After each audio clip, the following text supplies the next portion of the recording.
Hey, everybody. Welcome to Cinema A to B, a movie conversation podcast with me, Alec, and with Ben. Today, we're trying something new. Well, not truly new, but we're doing a surprise for Ben. I have picked a movie that he has no idea what we're going to be talking about, which is fantastic. So he has seen this movie. I know for certain he has seen this movie, but he's just going to have to remember and talk about it. And I know what I'm talking about, which is great because I picked it. But here you go, Ben. So today, we are going to talk about the 1995 film, The Usual Suspects. Ooh, nice choice. Yes. So, yes, very nice. This movie was in my top 5 movies for a very long time. It has moved into my top 10, I believe, maybe top 15, but it's been there for a while. So I know you've seen it. You and I have already talked about this movie multiple times throughout our friendship. So tell me again. What are your thoughts? This is one of the greatest first viewing movies there is. Yeah. It's structurally, and if you've seen it, you know why that is. We will play spoiler because this is old enough. Enough time's elapsed. So yeah, it is. It's one of the best first viewing movies because of the twist. Now it's gotten criticized because of the twist, which I don't think is fair. Mm-hmm. That it's just a total, basically the movie's a total waste of time because it's like it's all made up. Well, yeah, I think it's brilliant. There's a couple of things with this movie that have going against it. Kevin Spacey's legal woes have kind of probably left a little bit of a stain on this, as well as the director, Bryan Singer, with his own issues. But I'm not going to operate that way. I try to separate the art from the artist. And that's my attempt with this movie. This movie's fantastic. It just isn't, because it all relies so heavily on the twist. The repeat viewings just aren't as impactful. And that goes with a lot of movies with really big twists. This thing is a wild ride from start to finish, and it checks every box you could possibly want. And it's proof positive that the 90s were a fantastic decade for cinema. I absolutely love this movie very much. I remember when I watched it the first time, this was one of the few movies where I got the correct answer about halfway through of who, it dawned on me of who it should be. And then the next, before we get to the finish, the movie gets me to change my answer and makes me believe something else and then drops it on me. And I was like, no, I was right. And very few times have movies, not that I'm all that smart, but very few, sometimes I can see things coming. This one made me change my mind. And one of the things I loved about it. So I do also love, so you talked about it. It's definitely the unreliable narrator. So much like movies like Amadeus, where you're getting all the story from Salieri, all what you've just heard or just watched is probably trash or has been, has maybe some truth to it, but you don't know. But that didn't bother me as much. I loved the story, and I loved kind of the reveal of where all this came in. But with me, there's a lot of things that I really like that they did in this film, and kind of going back to what we talked about previously, especially with Nolan, about how he leaves in sometimes mistakes and he gets creativity based off of this. This actually has one of my favorite kind of talking moments of acting or of character creation, or of how to bond the audience with characters, is the lineup really early on when you get all these characters in. That shot took 18 hours or something. It was super long, and the cast was just messing up, and Singer was just pissed. He was so mad that this was happening. I think they were Del Toro was farting most of the time through it, was making the other guys laugh. And so it just became bad. But it turned out that in the editing bay, I guess, or whatever, Singer was like, no, this actually works, because what happens in that, until they get into that scene, you don't really have any connection. I know as an audience member, I really didn't have a connection. I didn't really care about any of these guys. They're all criminals. But the moment you get them in and they start laughing and bonding, you start laughing with them because it's funny. That's when you latch onto the crew. And that's when they become the protagonist of the story. That's when you're just okay, let's follow these people. And I just love just the acting behind it, or the creativity behind it of like taking basically the rejects, like shots of the mistakes of the laughing that that Singer didn't really want, and realize, oh, this is actually how it works. This is good. This is going to draw in the audience. And then from there on, it's just great. Oh man, there's so many little things about this movie that I really, really enjoy. The cast even feels a little bit unconventional, even for 1995. I'd say by 95 standards, the best known are Kevin Spacey and Gabriel Byrne. But even then, they're not like, this is not A-list talent headlining this movie, really. No. But it just works. And it is one of the great ensemble pieces, because you go back through and it's just this who's who of like great actors. The other thing with this movie is 95. I just love the way this movie's lit. Mm-hmm. Like I think we've talked about this before. I love this whole style. This is not a digitally color corrected film. This is just various 35 millimeter film stocks with a very traditional method of chemical color timing, not unlike the way that Tarantino and Nolan still color time their films. And so it has that very distinct look, and it's a timeless look. Like, this movie doesn't ever get muddy, like where it's a muddy, dark image. The way they do, night sequences, I really like, because everybody's got some rim lighting on them and there's good contrast, but it still feels like night. This is like classic Hollywood lighting with really clean, mid 90s film stocks from Kodak. I think this is like a Kodak movie, I can tell. And if people want to know how I can tell, if it was Fujifilm, it would have like a hair of a blue-green tint to it, which is really nice. Fuji's got its own cool thing. But this is Kodak stock. This is kind of peak. This is right in the tail end of like until Christopher Nolan came around, and Tarantino. But this was like the tail end of like the classic way that you exposed for and created the look of a movie. So if there's colorized lighting in it, it's because the lights are actually set up that way. Everything on the boat, it's a beautiful movie.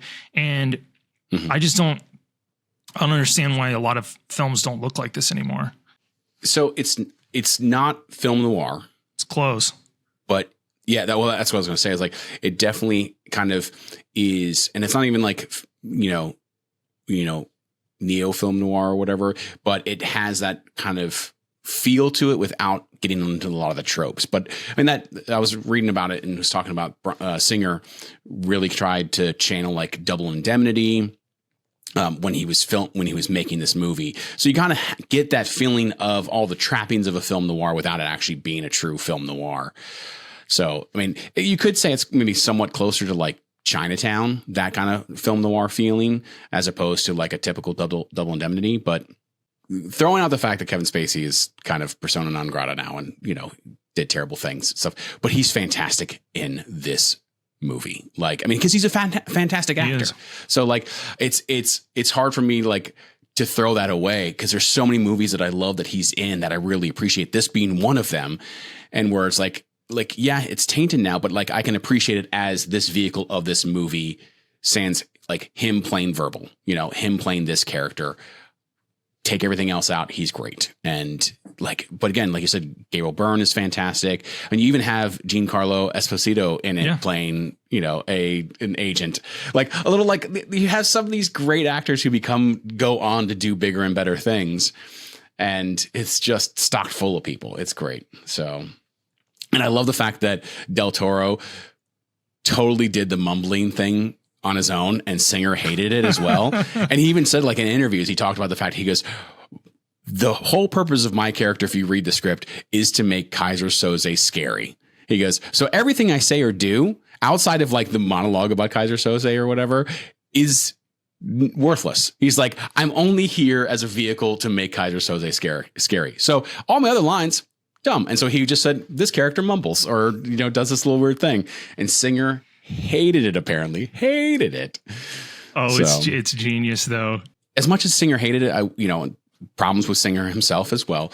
But as a director, to allow your actors to still kind of go with that and to realize that maybe they can bring something that you didn't think of that actually makes the film better. Because this is his first big budget film. He had only done, Singer had only done a movie called Public Access before, which I think was how he pulled a couple different stuff. But with Christopher McQuarrie, who wrote this, the two of them did that. And just like, what a way to take a chance and to make a great film. I mean, the thing won 2 Oscars, so it's ridiculous. It is ridiculous. And the script is tremendous. I do want to talk about the screenwriter a little bit with McQuarrie, because he's kind of a little bit of a journeyman's path through Hollywood, where he achieved real early success as a writer with this. And then he did The Way of the Gun. He wrote and directed it, which I really like that movie a lot, but it wasn't, for whatever reason, it wasn't well received. It's got kind of a cult status now. And I think Way of the Gun has got the second best shootout in a movie behind Heat. It's a more of a handgun shotgun battle, but that movie's really, really, really cool. And he kind of drops off the map for a while and gets his career kind of resurrected with Cruise, because he wrote Valkyrie, and which I believe Singer did as well, directed Valkyrie. Yes, he did. But then he writes the screenplay for Edge of Tomorrow, which is tremendous. And then after that is when he starts getting the Mission Impossible gig, both as a writer and a director. And he's basically kept that train running. It's like, why am I going to mess up a good thing? I'm working with arguably one of the biggest movie stars in the world, and with now a franchise that rivals James Bond. Let's just keep this going. So he's back on top, and justifiably so, because this script for Usual Suspects is mind blowing, and literally just came from an idea of I think Singer or McQuarrie was talking about. I just saying, like, it's about a bunch of convicts who meet each other up in a lineup. And like, that's it. That was the storyline was like this, and then the rest is history. And it's fun too, because even the actors sometimes don't know who the real Kaiser Soze is. Like Gabriel Byrne said, it wasn't until he actually watched the movie he thought he was actually Kaiser Soze. So apparently, like Singer actually kind of told all the actors, or at least this was what I've read, but basically kind of told each of the actors that they were actually Kaiser Soze when they're like, and then didn't tell anyone like they weren't or whatever. So they all kind of played it as like, oh, they were this kind of behind the scenes guy. And then obviously, you get it at the end, which makes everything so much better. I do really enjoy this film. Just thinking about it. It's a good one. It's not in my top 10. I kind of hold it against movies when they're not as rewatchable as I want them to be. And I don't think that's probably fair, but in my own favorites list, I don't have a whole lot of stuff that I can't like go back to again and again and again. And I'll rewatch this, but it just isn't, it's just never going to be what it was the first time. And that first viewing just always is a mind blower. Yeah. And the 90s had a bunch of these, right? Because they had this, and then they had The Game with Michael Douglas, which is just a mind bender. Tremendous movie, and we'll discuss The Game at some point, along with a lot of David Fincher's catalog. But well, you also have Fight Club, as well. Sixth Sense, Fight Club, it was like a decade of the big twist, and it felt like everybody was trying to top themselves. But this was like the first one. No, I'd call this kind of the OG twist movie of the 90s anyway.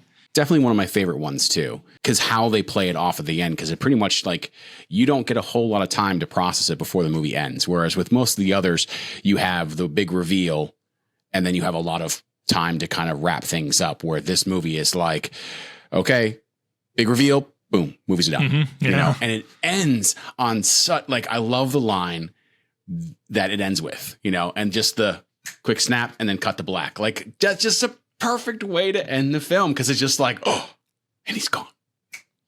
Yeah, McQuarrie did win. You're right. It won 2 Oscars, and McQuarrie did win. Best. And Kevin Spacey won for best screenplay, and then he won best supporting. So it was acknowledged, and I think box office wise it did well. Let's see So the budget was only $6 million. The box office was $67 million. The budget was $6 million. So, yeah, at least that's what I'm reading. Hollywood accounting, yeah, is not to be trusted. No, because the marketing budget's not in there. It never is. But again, like we said, most of the actors are not big actors. I mean, again, Gabriel Byrne he wasn't huge. Neither was Kevin Spacey. Kevin Spacey was still playing second fiddle to most people. I mean, there's a reason why he's supporting actor in this. I mean, because right around this time was The Negotiator with Samuel L. Jackson, but that was definitely much more of a Samuel L. Jackson vehicle with, Kevin Spacey, playing it up. I will have to say even the action sequences in this film are done really well. Like that, I think you talked about it a little bit, but the boat sequence is just well shot, well thought out, well planned. Like it feels dangerous and feels really fast paced, even though it really is not. Like it's not. It doesn't seem that way. Like the actual shot selection, because you don't see a whole lot of it going on, but yet it feels so like tense that entire time. Yeah, there's a Hitchcockian element to this movie with the things that occur either off screen or heavily obscured by shadow. But the movie does an exquisite job of building tension and suspense. I think suspense is the number one goal of cinema because it can cross any genre. It doesn't matter the genre. You should always be building suspense and trying to keep the audience guessing. And this movie does it better than about 99% of what's out there at building suspense. It feels like a movie, like you said, what year was Double Indemnity? Is it like in that 50s or 40s or something like that? Yeah, it was the late 40s. So yeah, that's exactly what this movie feels like. This 44. What year? 44. So this feels like a 40s or 50s movie with 90s pacing and sensibilities. It treads that line well. Because it is, even by today's standards, this movie's pacing is not like dreadfully slow. Like it moves quick. It moves quick, and it's not got a long runtime. Hour and 46 minutes. It's very taut. There's no wasted moments or wasted frames. By the way, interesting aside, this movie was actually edited on film as well. Oh, yeah. Oh my goodness. So that editor, well done. Well done. That's not fun. This was kind of that last gasp of when some stubborn editors were like, I don't want to electronically edit a movie, even if it was shot on film. So yeah, that John Ottman, he just had it in him that anything edited electronically was terrible because the best editors were still cutting film. But he'd been doing that. I mean, that's a guy that'd been doing it his entire career. So for him, it's the way it's done. Yeah, I guess that's. Now I would be just like, what? You're like, this is the dumbest way to edit a film. If I had gone into film school like 4 or 5 years earlier, I think I would have been asked to at least do some rough editing on with actual 16 millimeter film, which I think would have been a cool experience. I think there's value in actually splicing and, but yeah, interesting little tidbit. And this has got to be one of the last Hollywood movies actually edited on film. Cause even Nolan doesn't edit his movies on film. Like you think he would with his obsession with the format, but even he is like knows it's just easier to scan everything in and then create the edit list electronically. Yeah. But yeah, pretty wild. It's a fun kind of heist movie kind of thing. Like you get that vibe from it. I do love the fact that Kevin Spacey's character Verbal talks about like whoever did the job or whoever is guilty is the one resting or not, when they're in jail, just is kind of just sitting there laying down, getting a nap because he's like, well, this is probably a good time. And Kevin Pollak's character is laying down that entire scene, and he's the one who took the trucks, and it's like, it just kind of those fun little moments, those fun little like, oh, hey, they don't actually call to it, but they they reference it a little bit. So it's fun. It is. It's a classic. It's got a classic soundtrack to it. Score, orchestral. It's timeless. Like, this movie's going to continue to age very well, like a fine wine. Mm-hmm. Yeah. And it really will. This will be in best of list in another 25 years. So yeah. Well, and I like the fact that it pits characters who are smart against each other, like. Because the agent that Chaz plays is not a dumb character. It's not like he's a dumb cop. Like, he is a smart detective or smart agent, I guess, who just has it out for Gabriel Byrne's character and just can't see past it. Really wants it to be true, and so makes it all work, and so doesn't see the signs.